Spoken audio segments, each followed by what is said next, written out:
On today's episode of What's Going On with Shipping, we're sailing away with the Marine Engineers Beneficial Association. I'm your host, Sal Mercogliano. Welcome to today's episode. So, in our series we're doing with interviews, we're going to interview the president of the M.E.B.A, the oldest maritime union in the United States. So, Adam Vokac, welcome to the show. Adam, I am so happy to have you on board. Thanks for agreeing to come on the channel. Thank you, Sal. It's great to be here. Oh man, I've been looking forward to this. This is one we've been trying to schedule it. I have not been able to jive up here, but this is working out perfect because the M.E.B.A is getting ready to celebrate its 175th year 150th year. 150th year. It's 1875 is when my 75 came in. 1875. You are the president of the oldest maritime union in the United States, and I just was at State University of New York Maritime for their 150th anniversary. So a little bit of a coincidence here on timing. But what I really wanted to do, we're doing this, I did an interview with the president of Cal Maritime. I'm doing interviews with some of the other presidents of schools. I really want people to understand the maritime industry a little bit better. And there's no one better to do it than the president of one of the largest maritime unions in the country. So first, I want you to introduce yourself, who you are, your background, and then tell everybody what the M.E.B.A is. Sure. So I'm Adam Vokac, president of the M.E.B.A. I sailed for about 10 years before coming ashore and working on the union officer side. The M.E.B.A, as you pointed out, is the Marine Engineers Beneficial Association. It's a remarkable achievement to be around for 150 years. A lot of ups and downs through that time, obviously. But we represent about 5,000 ocean-going and inland mariners, mostly on deep-sea vessels, ferries, cruise vessels, tankers, ro-ros, and so forth. We also represent a large number of shoreside workers, such as shoreside repair outfits, building engineers, shipyard workers, and we're looking to grow all segments of our union. So, Adam, I follow all the unions, and one of the interesting things is we talk about this quite a lot, and issues facing merchant mariners today.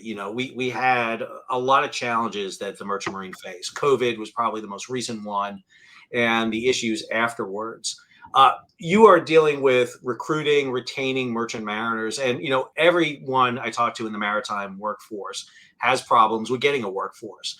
What's it like for you now? I mean, how challenging is it for you to get members, to retain your members out there? What your books look like? I know I talk to other unions. It's like, oh, we're having a hard time, filling slots. What does it look like for M.E.B.A right now? So we've done very well recruiting. A lot of that has to do with our diversity of employment options. Unfortunately, a 21-year-old young graduate likely won't want to say the guarantee to you that they're going to want to sail for 20 or 30 years straight. They may, and we want them to. But after 5 years, maybe they want to settle down, try something different for a few years, or maybe they've got a sick parent. They want to have some kids. So our model has allowed all these other options where you can go shoreside for a little while, maintain your seniority in the M.E.B.A, maintain your pension and your health care. And then when you're ready to go back to sea, just jump on another ship and go right back out. So having the different jobs for different stages of people's careers has really attracted the next generation. It shows them there's options to do a bunch of different stuff all under one umbrella. The problem for the industry with recruiting is, the job quality has gone down over many years. The job's gotten a lot harder. The crews have gotten a lot smaller. You're operating with skeleton crews, so you're tasked to do a lot more with a lot less people.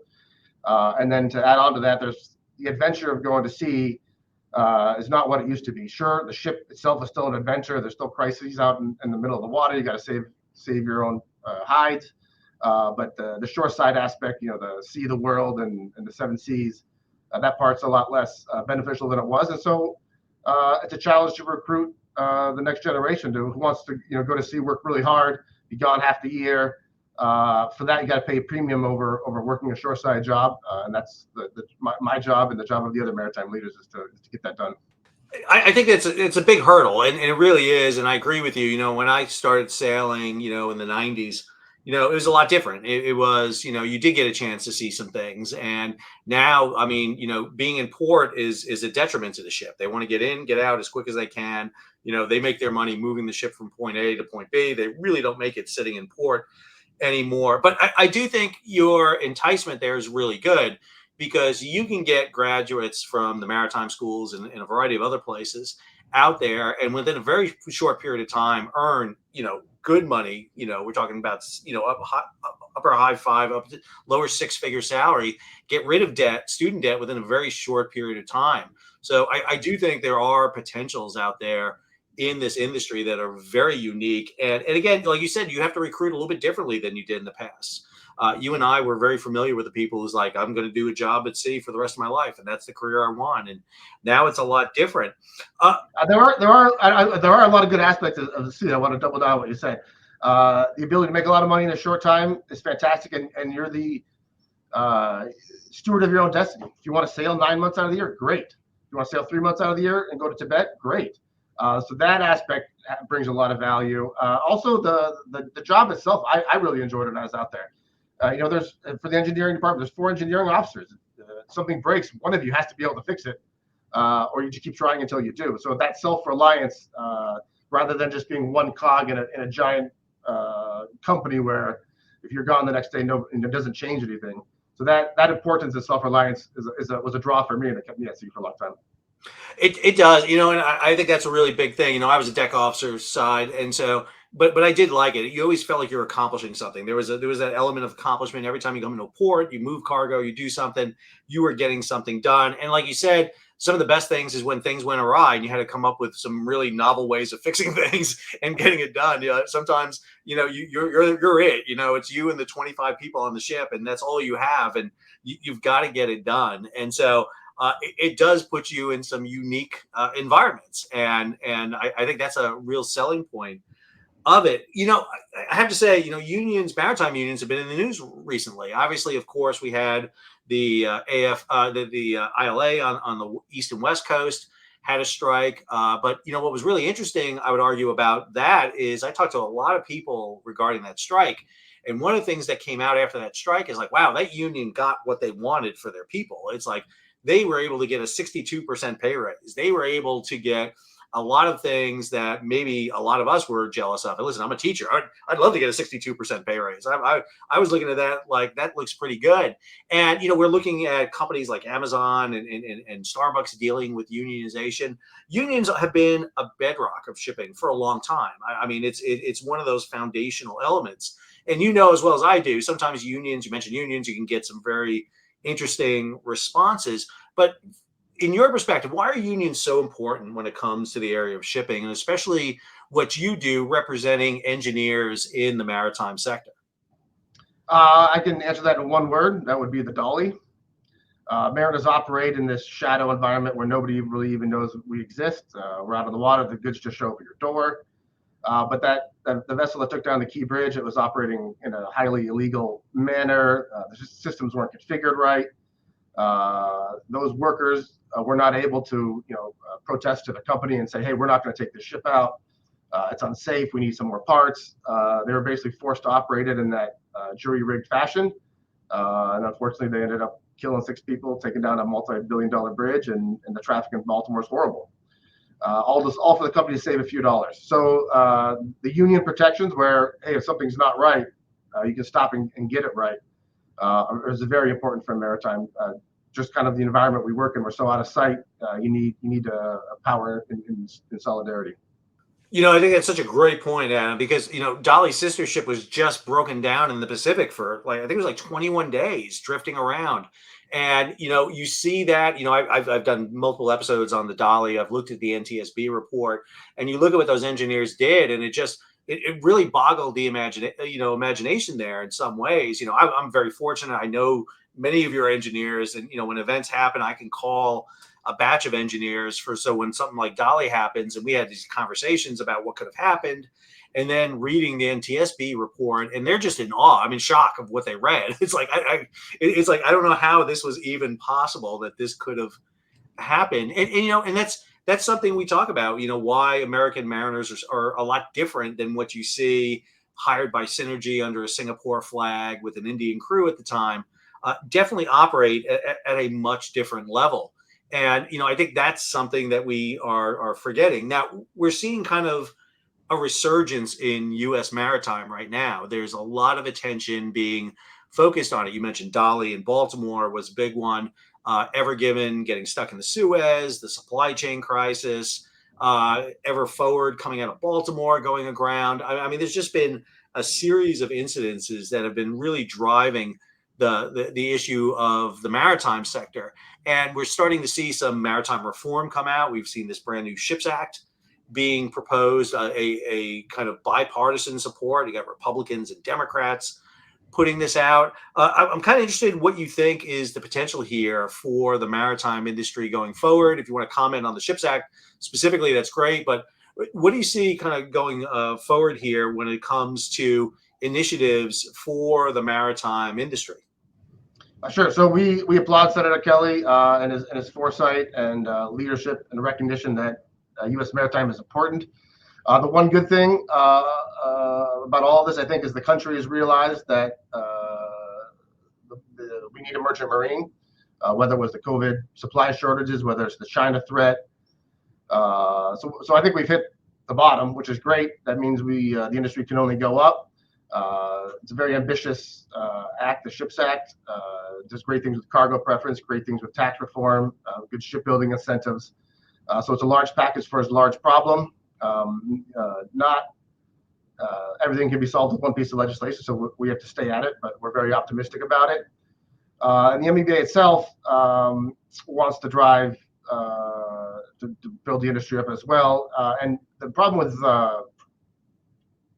ramping up the U.S. maritime industry or any kind of downtrodden industry is the chicken and egg problem. You got to have cargo to need the ships, but you got to have the ships to be able to train the mariners. So if any one of those elements are out of sync, then you've got a bunch of expensive assets that can't go anywhere, or you've got a bunch of cargo that can't move, or a bunch of ships that have no people. So the M.E.B.A is trying to push a tax incentive where if a shipper optionally chooses to use a U.S. flag vessel, they get a preferred tax credit. It'd be an optional thing to do, and so that would be an organic driver of U.S. flag cargo, which would send the demand signals that, hey, we need more U.S. ships, and then the U.S. mariners would ramp up with that, all kind of in an equilibrium. So we're very optimistic that that's going to get into the books and then be a very effective long-term driver of U.S. maritime. So, Adam, I mean, one of the things we're seeing is shortages of mariners right now. I mean, I just did an interview with the commander of Military Sealift Command, and Admiral Sobek is talking about really critical issues he has with finding civilian mariners. Now, he employs mariners directly by the government for a lot of his ships, but he also uses contract mariners. As a matter of fact, a very novel thing they're doing is shifting over one of their vessels to union operation, not your union, unfortunately, but over to another union.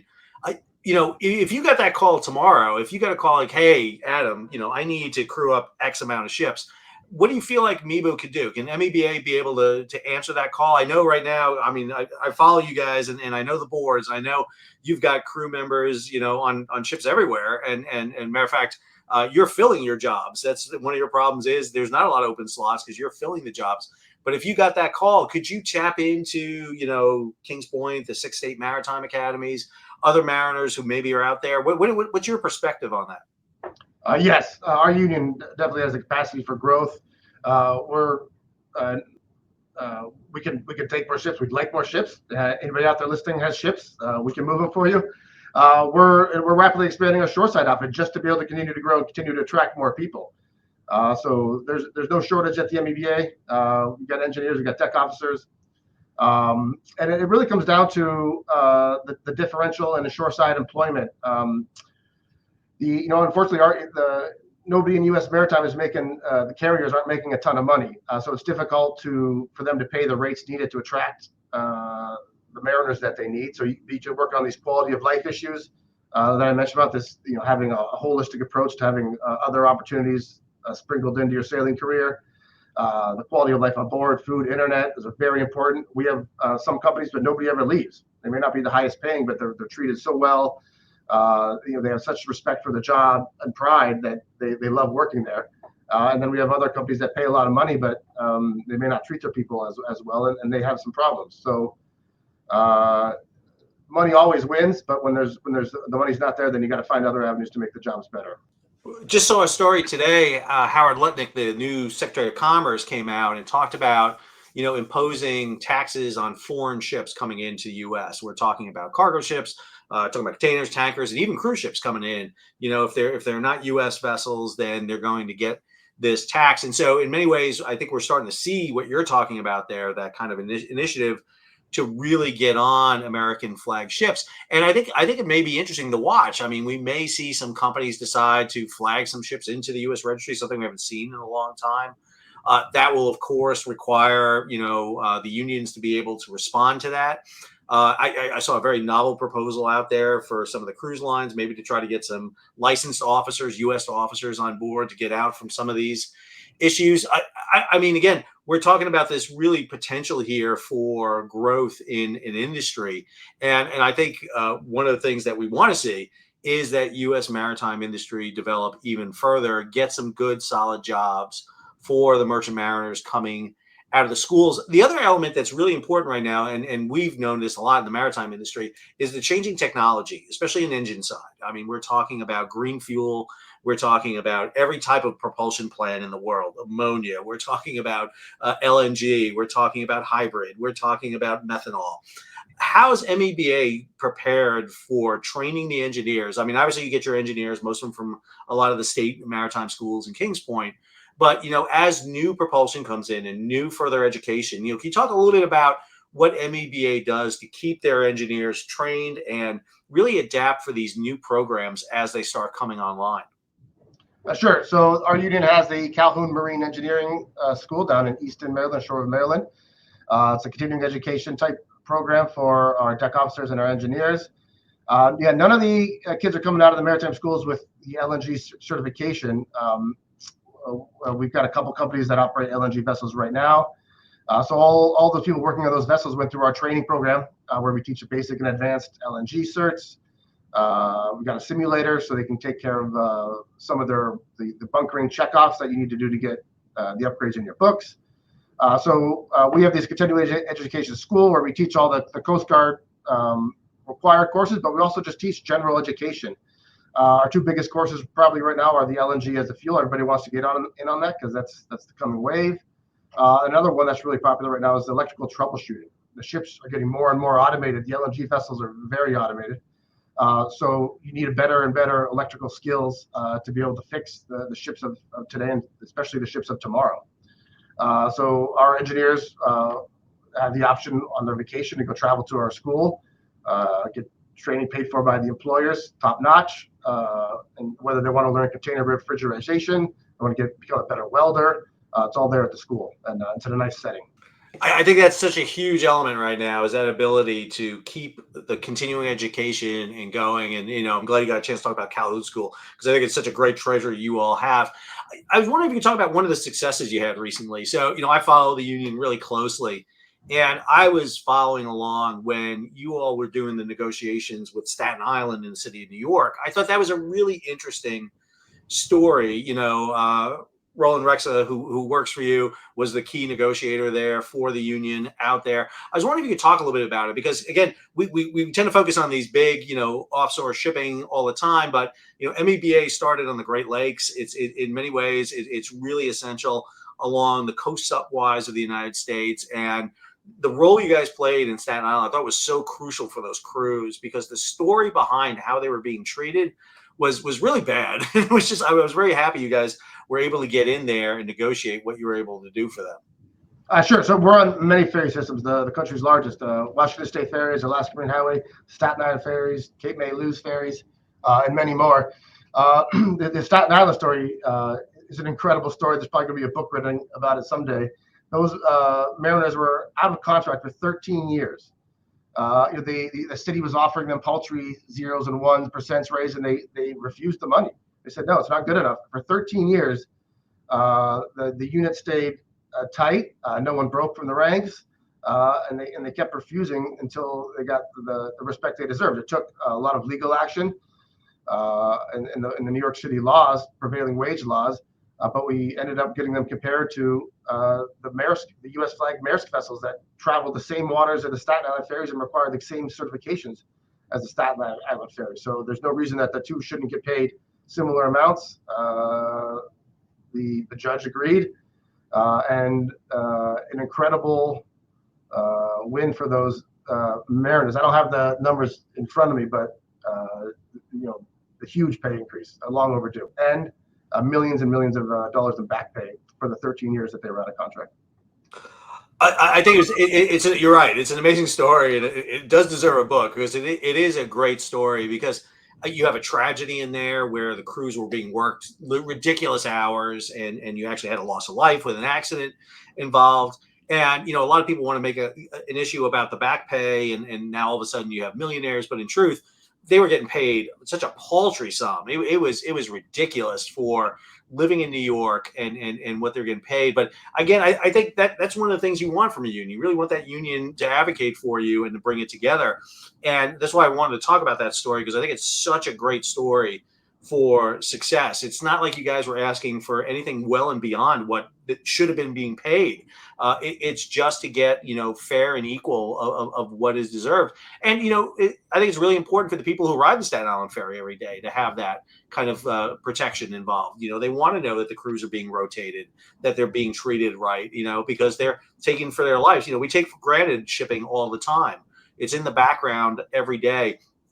And it usually only takes a disaster to kind of raise it up into the level where it becomes an issue. I'm kind of interested. So you're sitting here at the 150th anniversary of M.E.B.A. What do you see going forward? What's you just won yourself another term as president. Congratulations, by the way. Thank you. You're looking at the next kind of, iteration going forward. What's on your horizon right now? What are you looking for? What's you and the staff at M.E.B.A. looking for next as you get ready to take on, what is it going to be a very interesting period of time for shipping? So we're not. We're very good friends with the dock workers, but we have a slightly different business. Their business is booming, and imports are always going to be coming in. The U.S. flag shipping business is not as secure. It's very easy to replace us overnight with foreign lines and foreign workers. And so for us to see the same kind of gains that the ILA achieved, for instance, we have to work with our carriers to grow the whole industry, expand maritime with the SHIPS Act, with this tax incentive. We've got to drive the U.S. flag business so everybody can make more money, my members and the carriers. So it's a little bit different position. So we're looking to expand the industry. Again, this tax incentive, I think we'll make the Walmart, the Home Depots, the Ashley Furnitures say, hey, it's the same price for me to put my cargo on a U.S. flag vessel versus a Chinese vessel. That's great. Same price. I can wrap the American flag in it and use that as a selling point. So that's the main angle for the M.E.B.A. grow that business. But we're also looking at again, the shipyards, the shore side, to expand our options. The mariners are an interesting kind. Generally, you've gone half the year, and you have half the year to yourself. No other entity has trained engineers on standby, located everywhere in the country. It's an incredible asset, and not all want to keep working through vacation, but some want to keep busy. So to be able to offer that to people who may have a surge project or 2-week job here, and to know that we already have engineers in that city to help out with a job, it's a very good asset. So our members can make more money, the companies can make more money, and everybody can gain together. Adam, can you take a minute and just talk about the engineers that you're seeing coming out? I mean, you've been with M.E.B.A. for a while now. I got to imagine you see the engineers that have been there for 20, 30 years, and then you see the new ones coming out. You get the ones in the mid. I mean, how would you characterize them? Is there any sort of, is there a typical M.E.B.A. member, or what do you see coming across? Because I'm always interested in the dynamic of who takes on this career and who goes out. And because sometimes it's the most unlikely group you see, and other times it's exactly who you think it's going to be out there. But I mean, you get the chance to talk to those engineers all the time. What do they look like, and how would you describe them to people who are maybe not familiar with an M.E.B.A. engineer? So I grew up in Kansas, so I'm not your typical mariner. I don't know if there is a typical mariner per se. It takes a strange breed to kind of want to go out to sea and take on this lifestyle. So you get all sorts. But I mean, it's definitely people that aren't afraid to work hard and to go out on their own and take some risks and challenge yourself, both in a strange environment and in a workplace where you don't have a ton of support. But as for the engineers you see, so you see all types. The old school, all kind of were hose pipers back in the day, very good, hands-on, much better than I'll ever be at those types of skill sets. And then the newer ones are coming out more technically skilled. And then they realize electronics and automation are important, and they are very important. So you're seeing a slow shift to that, but the average beliefs of the marine engineer or the deck officer, they want to work hard. They know what they're in for, and whatever their skill they're lacking, and they want to improve it at. So that part of being a marine engineer at M.E.B.A hasn't changed, which is good because that's what's going to keep us successful. Adam, why is it the maritime industry is such a heavily unionized industry? There's certain industries in the United States that have a union presence. I think of car workers and steel workers and everything. Why is it, do you think, that the unions have such a fixture in the maritime sector? Sure, a very good question. So the M.E.B.A started out of a need for safety, life and limb. We were working on steamboats. They weren't regulated. They were letting anybody work on them, and they would often blow up. And so many marine engineers were getting caught in boiler explosions.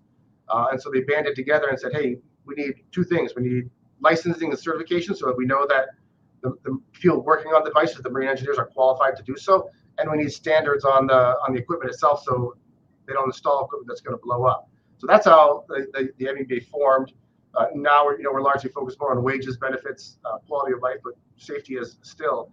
But why is the maritime unions so unionized? One, we're old, and so we've had a long time to do it. But two, it goes back to where I said the mariners are working in kind of a shadow industry. You're out of sight, out of mind. You're in the middle of the ocean. It's not easy to go and complain or get help when you're not being treated right or when things are unsafe. And there's been many unscrupulous ship owners who try to get mariners to work for free or to get, hey, this is a substance we don't want on board. Can you make it disappear? There's so many things that can be done that aren't appropriate. If you don't have the union protecting you, you're going to be forced into compromising situations. And I know I wouldn't like that. So I think just because the job sites are so remote and small groups of workers, it became essential to unionize to be able to protect your rights and safety and not get exploited. So Adam, one of the things I would be worried about as a ship owner is dealing with lots of shipping unions. It's not like you're dealing with one union on a ship. Sometimes you may have up to 3 unions on a ship. And that interaction between the unions, I mean, there's M.E.B.A, there's AMO, there's MMP, a lot of acronyms. We got a lot of acronyms for unions. So there's a lot of unions out there. What's that relationship like between you and the other unions? And more importantly, you're married, because you can have M.E.B.A members sailing on board with other union members of different unions. What is that like, and how's that interaction going? That's a good question. So actually, some companies even have 5 unions on their vessels. So that's a lot of contracts to manage and so forth. So all the unions have had interesting relationships over the time. Sometimes there's so little work they're competing for it against each other. But luckily right now, I think all the unions have realized that the industries have been depressed so long that fighting for scraps isn't going to help any of us. So the officer unions and then the unlicensed unions as well are all working well together to help fill each other's needs when one may be short. But mostly also to present a united front to say, hey, this is what it takes. There's a mariner shortage. This is what it takes to get quality mariners. And we all stand together and say, this is about what it costs to get them. So by working together, it's helping end a kind of a race to the bottom mentality that got us in this mariner shortage in this first place. It was really, for a long time, the U.S. maritime industry was huge. It kept shrinking and shrinking. So you always had more mariners than you ever needed for the ships that were existing because ship kept going down. That meant the wages kept getting suppressed because you had too many people working. Well, we had a floor. Ship count's no longer going down, but we no longer have that surplus pool of mariners that we were banking on. So now the wages have to outpace everything else, and quality of life has to outpace everything else to bring back up that mariner pool so we can expand as we need. But we would never do that if the unions were at odds with each other. So by working together, we can raise those standards of pay and quality of life for the whole industry, and in effect also make it better for our members. I think that's such an important thing. I have to tell you how happy I was when I saw, for example, the unions come out together when MSC during COVID had the the gangway up order, and then you had all the unions together. And I kind of commented at the time, it's like, wow, to bring all the unions together, that takes a major thing. But it's happened more and more actually. And again, I do think it's a very positive thing. I think you're right. I think when the situation existed and you had too many mariners, you had so many mariners, and you could pick and choose, that's kind of gone the opposite way now. And I'm really happy to hear you say that, because I think if union members and the maritime union members really are united front together, I think that's a powerful force. I really do. I think it's a powerful force. There's a lot of members out there. And, I think in many ways we got to stop fighting among ourselves and really geared toward a kind of united front for it. Adam, I want to thank you so much for coming on today. I know you got a lot of things going on. You're a busy person and you're getting ready for the 150th. Any last things before we wrap up? Anything you want to say as we wrap up our video here together? No, I appreciate the time, Sal. It's always a pleasure to talk to you. And everybody's looking for engineers and deck officers, give the M.E.B.A a call. Well, listen, I want to thank you, Adam. I want to thank everybody at M.E.B.A. You guys are the most helpful in the world. I got to say, at times when I have an engineering question, because I am not an engineer, I go to engineers, and most of the ones I go to are in your union, and they are great to talk to. So I appreciate it. So I want to just thank Adam for being with us today. I hope everybody enjoyed today's episode. This is one in a series we're doing where we set sail with somebody in the maritime industry. If you enjoyed today's episode, hey, take a moment, subscribe to the channel, and hit the bell so be alerted about new videos as they come out. Leave a comment, share it across social media, and if you can, support the page. But more importantly, if you're interested in the M.E.B.A. and you're interested in a career or getting engineers for your ship, I'm going to have the link right here so that you can click right over to M.E.B.A. I recommend you head over to their site. They got some great information on there about what the union is all about, how to join, how to contact them, everything you need to know about them. And so until our next episode, this is Sal signing off.